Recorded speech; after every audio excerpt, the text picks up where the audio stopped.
Amis de l'industrie, bonjour, ou plutôt amis de l'industrie de la mécanique, parce que nous sommes dans les rendez-vous de la mécanique avec le CETIM. Christian vous a fait à peu près tout dire sur l'excellence opérationnelle et sur votre entreprise, mais résumons.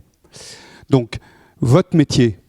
C'est l'instrumentation et donc fournir un accompagnement à 360 degrés sur mesurer, analyser et progresser dans l'industrie. D'accord. Et vous passez à l'industrie, parce qu'au départ, vous étiez plutôt du conseil et de la distribution de produits, et maintenant, vous passez à l'industrie. Et qu'est-ce que vous produisez alors ? Donc, on s'adapte justement à la digitalisation des processus. Et donc, on fournit la brique de base qui permet de capter l'information pour la rentrer dans le système. D'accord. Et votre entreprise existe depuis combien de temps ? 99. 99. Alors, pourquoi avoir enclenché cette démarche d'excellence opérationnelle ? Je pense que c'est comme toutes les sociétés. Nous avons l'ambition de grandir. Et dans cette ambition-là, il faut tenir compte du contexte présent. Et le contexte présent, c'était justement la digitalisation et la numérisation de l'entreprise. D'accord. Pour mieux répondre à son marché, être plus agile, quel était l'objectif en termes d'organisation ? C'est simplement l'adaptation des entreprises au contexte actuel. D'accord. Alors, vous avez travaillé avec Gilles Nade sur la mise en place de cette excellence opérationnelle. Comment ça s'est passé, concrètement ? Alors, d'un point de vue concret, on a appliqué en fait, en gros, la route de Deming. Toutes les sociétés qui ont un service et qui sont certifiées qualité connaissent ce processus. Donc, Gilles nous a fait en fait l'audit initial et a déterminé en fait quelles étaient nos méthodes de travail. Donc ça, c'était le premier point. Après, on a défini ensemble avec l'équipe en fait quel serait son rôle et quels seraient les objectifs. Une fois que les objectifs ont été bien définis, on est parti sur la rédaction du plan d'action. Donc, qui fait quoi, comment ça se passe, comment Gilles nous aide. Et après, Gilles nous a accompagnés, donc ça a pris à peu près un mois. Après, Gilles nous a accompagnés tout le long de la démarche avec, on va dire, un esprit très constructif sur comment bien réaliser les différentes étapes du plan d'action. Et donc après, on a eu le point de clôture et l'ouverture. Mais je dirais le plus important, c'est le fait qu'on ait enclenché la démarche qui fait que l'ensemble des acteurs est maintenant inscrit dans une, on va dire, une démarche de qualité vraiment de société apprenante, comme disait Gilles. Et alors concrètement, comment ça s'est passé ? C'est-à-dire que vous avez mis en place une organisation spéciale pour le suivi de cette stratégie excellence opérationnelle. Est-ce que vous aviez des réunions régulières avec Gilles ? Comment ? Alors, je dirais qu'il y a un petit point d'étape qui est important. Oh, allez-y. C'est de dire qu'au départ, donc c'est un processus que l'on avait souhaité lancer il y a 4 ans. Et donc, on avait d'abord demandé aux opérationnels, donc aux câbleurs, d'améliorer et de digitaliser leur processus. Et donc là, ils se sont cassés les dents. On a demandé après au directeur technique, donc Rémi Mercier, de relancer ce processus et il s'est lui-même cassé les dents. Et au final, je me suis dit, je vais m'y coller et j'ai fait pas mieux que les autres. Donc on s'est dit très modestement, bon là, il va falloir qu'on se fasse aider et c'est pour ça qu'on est allé vers le CETIM, qui dans cette démarche-là est le plus référent pour l'industrialisation des processus. Donc ça, c'était le point de départ. Et à partir de ce moment-là, tous les acteurs étaient impliqués parce qu'ils ont reconnu modestement qu'ils n'étaient pas en capacité de le faire tout seuls, mais on a tous compris qu'on avait tous à gagner à participer en groupe, et donc on a eu un vrai suivi régulier avec pratiquement tous les mois des interactions et du suivi, des points d'étape, des difficultés et de temps en temps de vrais succès. Et qu'est-ce qui a fait que ça ne devait pas marcher ? Je pense que c'était... déjà, on savait, c'est un peu comme quand vous essayez de découvrir un nouveau territoire. Des fois, vous arrivez à des endroits où vous êtes sur une terre aride, vous n'êtes pas exactement à l'endroit où vous souhaitiez aller. Et d'un point de vue général, on voit que Pour réussir, il faut un mix d'ambition, il faut des compétences et il faut aussi, on va dire, une intelligence collective, donc arriver à regrouper l'ensemble des forces vives de l'entreprise sur un projet. Et ça dépend de tout le monde et ça dépend de tous les étages. Et d'abord du patron. Aussi. Alors, quels sont les résultats obtenus?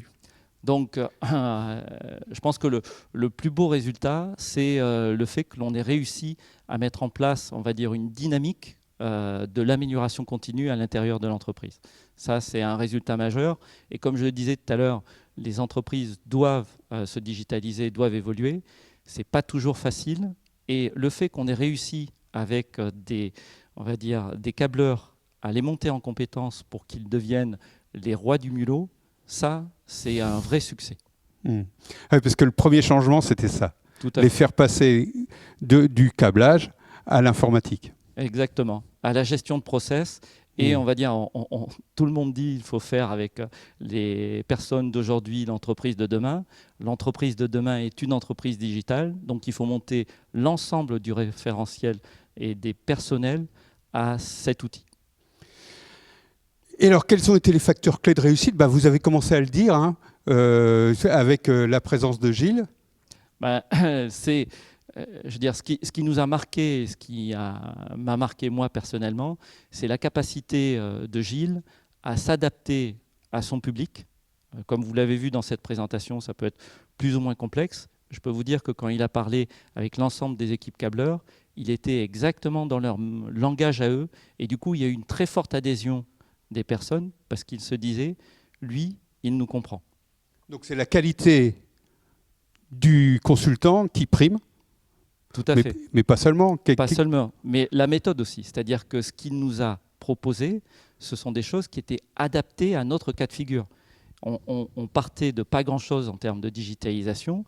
Il ne nous a pas sorti la meilleure solution qui existait sur le marché. Il nous a dit, vous, ce qu'il faut faire, ce n'est pas de l'industriel, c'est du semi-industriel. Et voilà ce que je peux vous proposer. Et il a su monter les personnes progressivement en compétences dans cette démarche. Alors, qu'est-ce que c'est qu'une démarche semi-industrielle? Quel est votre process semi-industriel? Le semi-industriel, c'est on avait des horlogers qui savaient faire à peu près tout, mais qui n'avaient aucune trace écrite. Et un process industriel, c'est presque l'inverse. C'est tout est bien figé, tout est bien défini, chaque étape est, on va dire, est dans un bon ordre. Et ça ne nous correspondait pas, puisque nous, on doit s'adapter tous les jours à des demandes de nos clients qui sont extrêmement variées. Et donc, le semi-industriel, c'est arriver à mettre en place du process et de l'organisation sans que ça soit complètement figé. Alors, vous avez mis 12 mois, là, d'après ce que j'ai compris. Mais Gilles, il parlait de 3 ans minimum. Alors, vous n'êtes qu'au début de la démarche. Tout à fait.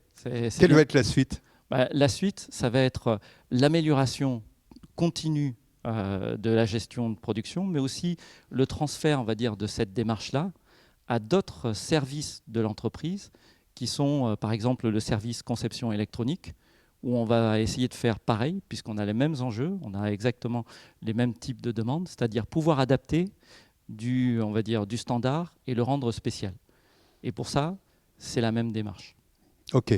Et en termes de résultats sonnants et trébuchants, ça donne quoi? Là, je vais me faire gronder par la technique parce que j'ai fait du bruit. Allez-y. Pas en période de Covid, parce que tout le monde, et on le sait tous, la partie, on va dire, activité a été un peu diminuée. Par contre, ce que l'on sait, c'est que l'on a maintenant une vraie capacité à être, entre parenthèses, scalable ou à se mettre à l'échelle sur la gestion des demandes entrantes.